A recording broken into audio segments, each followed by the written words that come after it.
Without further ado, I would like to introduce our first speaker, Elena. Sorry, I thought I'd been looking at Elena the whole time. Elena, are you... Oh, hello. Elena Pereyra is the co-chair of Cohousing Australia. She's going to be setting the scene for cohousing in Australia. Elena's been living, I believe, soon to be living in Urban Coop in Melbourne, beg your pardon, has been heavily involved in the design of a number of co-housing communities in Australia, and I will let Elena speak more about her wonderful experience in co-housing. Thank you very much.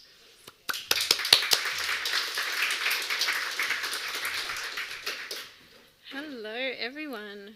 It's so lovely to be here. Sorry, they've only just let us out of Melbourne, so I haven't been in a room with this many people for a really long time. And I certainly haven't spoken to a room of this size for a very long time, so I apologise in advance.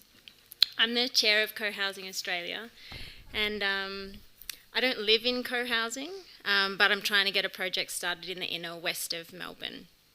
Jasmine was previously the co-chair, and she's moving into Urban Coop, and she'll be talking later. It's so great to see enthusiasm for co-housing in the national capital.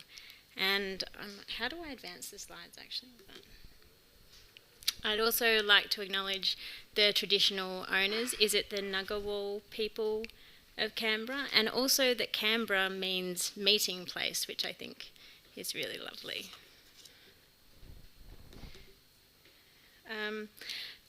There's lots of words that are used to describe co-housing: citizen-led, resident-led. Basically, it's about relationality. That's the fundamental attribute, I think, of co-housing. Make sure you feel free to look at the slides and nod at me. Many today are going to delve into the how to do co-housing. Oh, is that advanced? Oh, God. What's happening to me? Has that moved forward? No. Okay. Many are going to delve into the how, but I'd like to kind of just touch on some of the why. Do I have to see myself as well? Okay.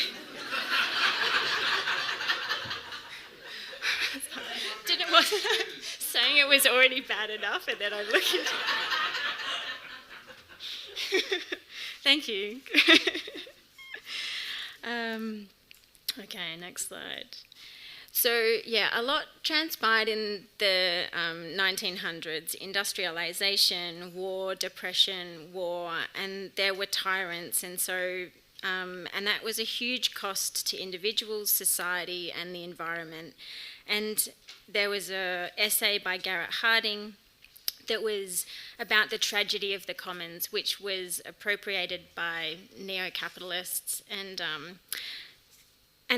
we decided, or were convinced, that the problem was collective ownership of land and not the individual ownership of cows. And there was a fear of central governments commanding too much control and too much power, and narratives that people wouldn't be able to self-organise shared resources in a sustainable way. And so we sort of internalised this and became very... collective approaches became kind of demonised and dismissed as completely unsustainable, and that privatisation was the only kind of rational and responsible model. And sometime around our 18th birthday, we're told that we don't need to share our toys anymore. We need to go and buy our own car and our own house and our own washing machine.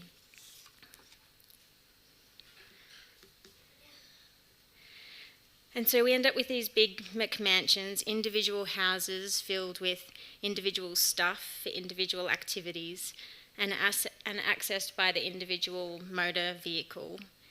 And it was the consumerism honeypot. The dominant housing market is a commodity filled with commodities, which is a line stolen from Louise Crabtree Hayes. And we've chosen to subsidise fuel and production, but not housing. The stuff that we don't need is cheap, the bullshit job's plentiful, and the stuff we need is expensive. And the things we need to do together, co-caring, climate action, civic participation, isn't valued nearly highly enough. And our commodified housing is making us competitive, sick, busy, stressed, and stops us doing the things that bring us joy. Luckily, we still have these things. And fences are often held up as the epitome of the good neighbour, a durable, impenetrable barrier. But actually it comes from a poem that's called The Mending Wall, which was about two farmers who got together annually to rebuild and repair their stone fence after it had been deteriorated by the weather and birds nesting in it. And it's actually an excuse to come together and re-establish that connection and to re-establish boundaries and similarities and shared goals. It's an interstitial space for coming together, and whoever that fence supplier is should not use that good neighbour as part of their marketing, I don't think. This is just a short story that a friend of mine told about his children. The son would always help the daughter to tie her shoes, and one day there was great celebration about her finally being able to tie her own shoes. And he just reflected that it was so sad that they put so much stock in celebrating that and not in the years leading up to it where the son actually helped do that job. And that we shouldn't just celebrate the things that we do alone, but also the things that we do together. And so this brings us to our current housing paradigm. We all know that we have an enormous affordable housing crisis, and it's causing enormous housing stress, cost to people, displacement, time poverty, domestic violence, poor access to education, employment, climate impacts, and a requirement to engage in work, whether it has meaning or not. And it's bad for the economy, whatever that is. And we're moving into an era of generation rent, and housing rather than education is now the biggest limiter of social mobility. And it's particularly bad in Australia, where we have a context of retirement and inheritance is all predicated on whether you own your house. And key workers are the ones who do a lot of the caring roles, and often women, and they can't find affordable shelter. And that's one of the areas that cohousing first moved as part of the social feminist movement. Poor design of housing, poor construction, and environmental credentials is also a growing issue. People are grateful when they don't have black mould, which doesn't seem like a great benchmark. Bad housing is bad for health, finances, community, the environment, and it's bad for the economy, whatever that is. Building way up and way out is destroying civic infrastructure and social capital, and speculative sprawl is leading to bad design and low density, which results in poor urban realm design, long commutes and no time for family and community. It's called more affordable, but it comes at a huge cost. Loneliness and social isolation causing acute and chronic mental and physical health issues. Urban form, as I said earlier, but also communal spaces are often antithetical to social interaction. Lightless corridors in apartment buildings and no place to kind of loiter with a beer on a Friday afternoon in the hope that you'll bump into your neighbour. They'll probably avoid eye contact and run past you if you do. and you don't get to have those spontaneous interactions, so you don't get to connect with people. The nuclear family is not as ubiquitous as it once was, and housing choices haven't sort of evolved with the times to accommodate more diverse household types. Social technology and contractualised governance, like owners' corporations, are pretty unsophisticated, and usually they're associated with dysfunction and disharmony. And hopefully we'll have other people who will talk more about those aspects of co-housing later. Communities do their best, but they really are quite up against it. The environment and food security is also impacted by our housing choices, and cities are often in regions most conducive to farming and to environmental areas of significance. The current distribution system and farming practices is very fuel intensive. If we want to create more regenerative farming and urban farming, we require multiple occupancy on farmland and more sophisticated collaboration in urban and suburban contexts.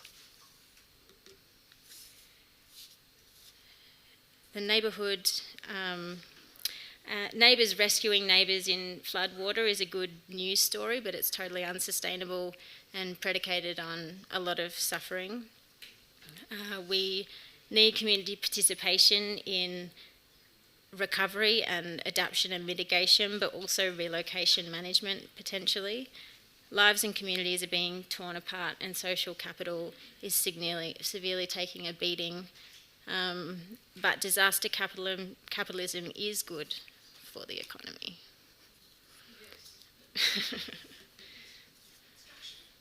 That's right, exactly. Insurance premiums are going up, and people have had to abandon insurance. They'll struggle to sell and struggle to rebuild. Resilience planning can't be limited to government disaster packages. The plan is very detrimental to society, but it probably is good for the economy. Now, does everyone want to live in the quarter-acre block? Many do. It's still often the dream, but it's no longer possible for many households, and it's not really a sustainable model anyway, socially or environmentally. And many people are looking for alternatives. I presume that's why you came today. So, is co-housing for everybody? No, but nothing is for everybody. But can it teach us a lot about how we live together and how we live more sustainably? I think it can. There's many different forms, and I think Fiona touched on this earlier, and it's certainly part of the discussions we have on an ongoing basis.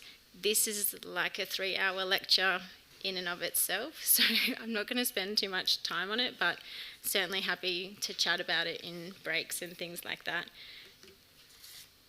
Cohousing Australia really focuses on projects in the urban and suburban realm, just because this is a place in the Australian housing market landscape which is really lacking, and where there's lacking socially, financially and physically in terms of the type of infrastructure that we should be looking for better ways of living. Doing density right is really fundamental to cities.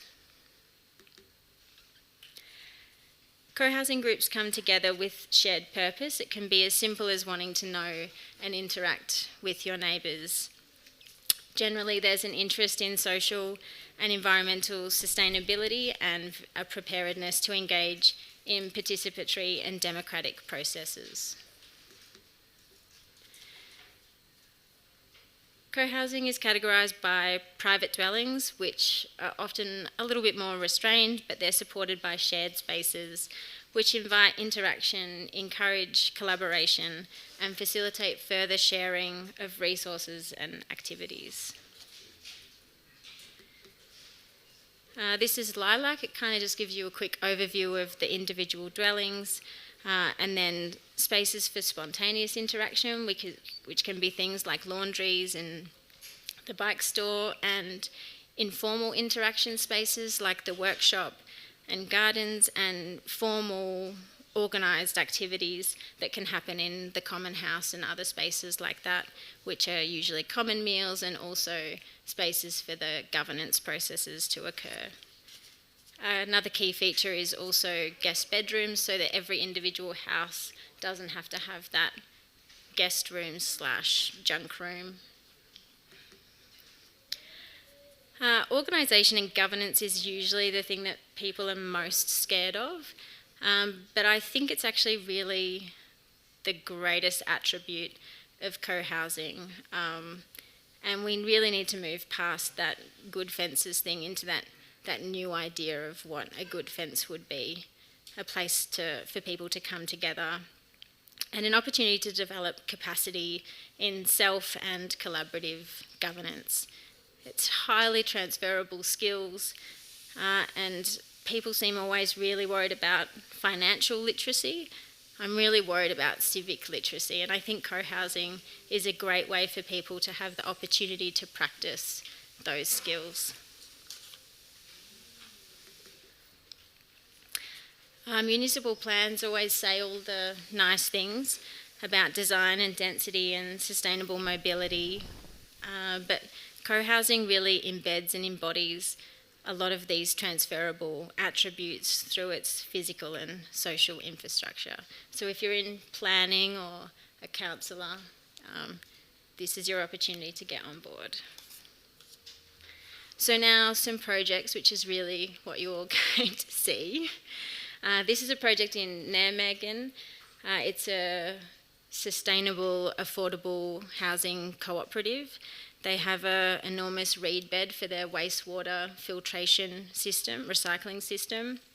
And this building in the middle is their common house, but also a bulk foods hub, which is open to the whole neighbourhood at certain times during the week, and open to the co-houses 24/7.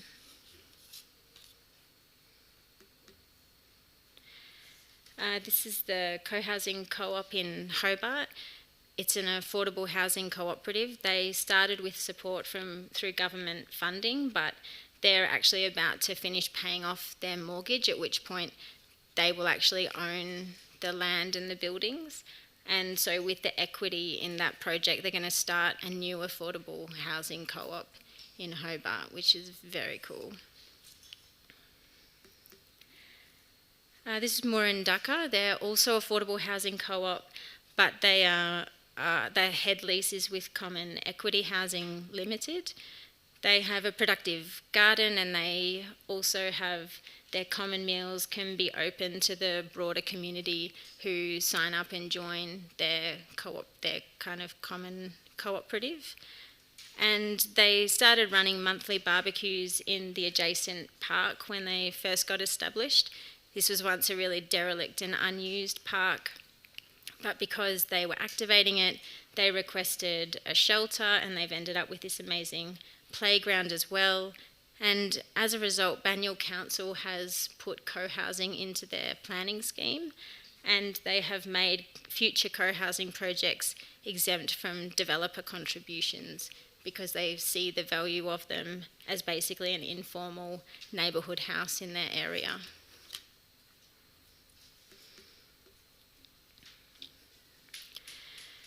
This is De Okkela in Wolvertum in Belgium. They've got a community laundry. Most co-housing groups consolidate their washing machines and laundries into one place, but this community opens it up to the broader neighbourhood as well, because that was a service that was lacking in their area. And it's also a good example of self-build. So they had contractors who built the superstructure and the intertenancy walls and basically got it to lock up, connected the services to the apartments, but then from there, the individual households could actually finish the project to whatever level of finish and cost they kind of wanted internally, and also rearrange the plan completely inside, because there were no internal load-bearing walls. So that's pretty cool. There's a lady who lives here, and she has one apartment, and her adult son has a disability, and he has another apartment in the project, and so they can live separately, but they can also be together as much or as little as they want, which is another great attribute of co-housing. Co-housing is sometimes held up as potentially a more affordable option, but there are economies of scale for the cost of land and construction, but the cost of land and construction still just makes all housing unaffordable or very expensive. Co-housing groups often prioritise investment in sustainable design attributes, and so these things all cost money up front, even if they lead to longer term benefits for operational costs. And while the houses might be smaller, there are those shared spaces which are essential for the functioning of the community, and so those need to be divvied up across all of the dwellings as well. So to achieve diversity in co-housing, it's essential that there is philanthropic or government funding support to help make them happen. Otherwise, they just become like all other sorts of housing, which is very only limited to people who have heaps of money, heaps of time, and heaps of capacity for risk to obviously embark on housing development. These are two projects. One is called OUCH, Older Women in Co-housing, and the other one is WINK, Women in Co-housing. And the group in the UK, both groups are forming around this idea of sort of co-care and mutual aid for older women, obviously, in the hope of prolonging or delaying death or moving into a retirement village, which it's hard to argue which one's better or worse sometimes. And both projects have market housing, but also social affordable housing through government support or a CHP. And WINK is also working on another financial model to support the women who have too much money to be eligible for social housing, but not enough money to be able to get an ordinary mortgage. And so it's just an example of a little bit of creative financing that we need to bring to housing more broadly, but also possible within co-housing, because you've got the people there and you can work with them. This is two projects, the Brougham Street Co-housing in Eltham. They're furthering that model with market housing, housing hopefully with a CHP, and also using creative financing. The CHP withdrew, went off. Oh, that's sad. Yeah, I mean, I think this shows where there's still a huge opportunity for co-housing and collaborative housing to further develop those ties with community housing providers. Because there's another project in the inner west of Melbourne that they're doing a standalone CHP project, and it's also very focused on those co-housing attributes, which I think you talked about, Fiona. But it's just about how we bring those together so that we're getting those intergenerational and diverse opportunities within the same project. That's maybe a goal we can have.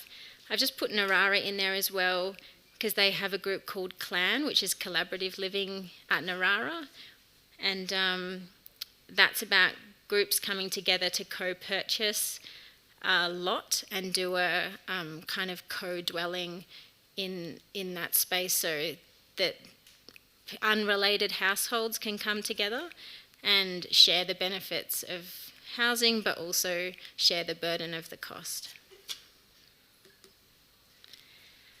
Muramura is a cooperative, and I just want to put them in because they've put in 188 hectares of land under a conservation covenant, and I think it just shows where collaborative housing and land stewardship, I think, is uniquely placed to help support conservation but also potentially food production.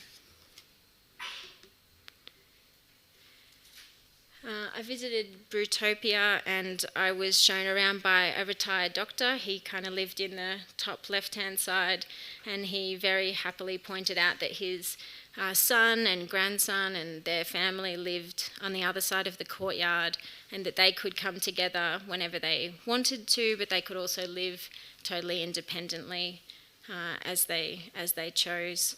This group also has a co-working space at the bottom of their building, which is open to the co-houses, but also open to the surrounding neighbourhood as well. And these are just ways that you can add benefit and contribute to amenities that might be lacking in a municipality, but also potentially help bring in revenue for the group as well. So you can do more activities down the track. There's lots of ways that you can help support co-housing and as a better, more sophisticated, more resilient, sustainable and joyful way of living. If you're a planner, MP or councillor, this is just a short list of the things that we think you should do. Help groups get through with by adding co-housing into the planning scheme, with your ground leases and land disposal processes, with planning processes, and also the statutory assessment criteria that you use for apartment buildings is not, and other forms of housing is not transferable to co-housing groups. And support pilot projects and join Co-Housing Australia. We have we have a planning policy working group, and we welcome Canberrans. Is that what you're called? Canberrans, is that right? Ken Behrens. If Ken Behrens is here, could he please join? Hopefully most of you get that joke, otherwise it's weird. I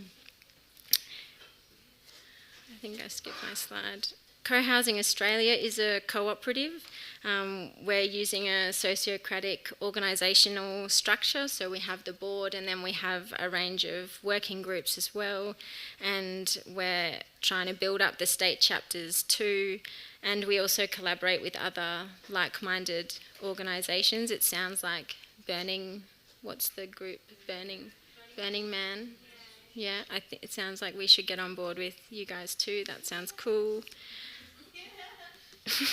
I mean, I'm into fire pits, so let's do it. If that's the only requirement, then I'm down. We also have lots of working groups, our planning policy working group, collaborative housing, research group, creating community, legal and finance, media, comms and education. It sounds like Chris knows all the people that I need to talk to about that working group. And like I said, yeah, our state chapters as well.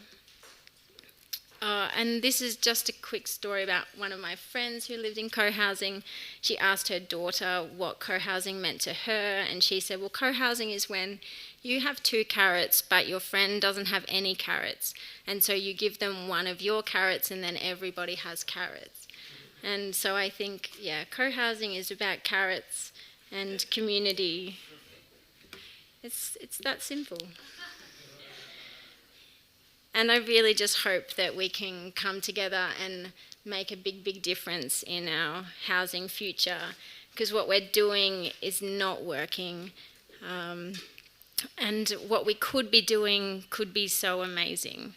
So I hope you all get on board.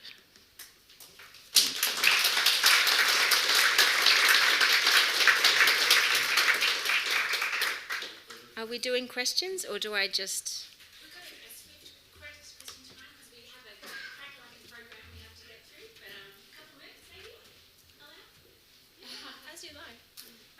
everyone races to the mic, then I think I can go.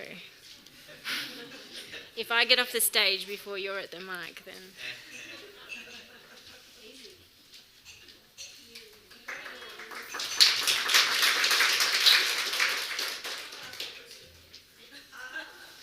Oh, question. Yes. I think Elena could. Yeah. Can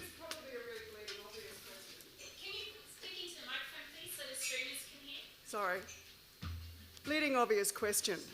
I appreciate that this is talking about the provision of a model and an outcome that is discrete from our current housing processes. But where is the potential to also to drive changes in policy and development of public or social housing overall across Australia, so that the outcomes are spread across all of the population instead of those who can afford the time and the money to participate in this sort of process?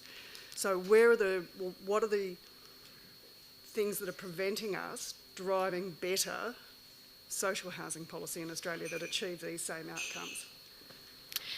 Yeah, I mean, I think a big part of it starts with mandatory inclusionary zoning, and I'm not entirely sure what the conditions are in Canberra, but certainly where I am down in Melbourne, it's optional, which is just insane. It should just be mandatory, and one of our points is that you could then deliver that housing, that you get that money through that inclusionary zoning process, and then use co-housing projects to actually deliver the housing for those to achieve that social housing, but also within the context of a co-housing community, so that you have that balance. And it's not just the salt and pepper model of often only 5% or something of social housing in ordinary traditional developments, which obviously then means that cohort of people is a tiny minority in an otherwise quite gentrified, affluent sort of building potentially. So I mean, I think it's just a no-brainer to be bringing the two together. But as I said, there's the group in the Inner West, which is a CHP that's doing an affordable housing project for older women, and the guy running that is really across co-housing, and so they have private individual dwellings, but they also have lots of shared spaces, and so I think just good design can bring those attributes into any kind of project. And actually, I've seen a lot of social housing projects that are much, much better than they ever were before, but they're also much, much better than ordinary housing developments now. And so, of course, no one's going to want to move out of those ever, because what's in the open market is so diabolical. So, I mean, obviously, I think that co-housing attributes should be in all forms of housing. But yeah, it's a natural alignment, I think.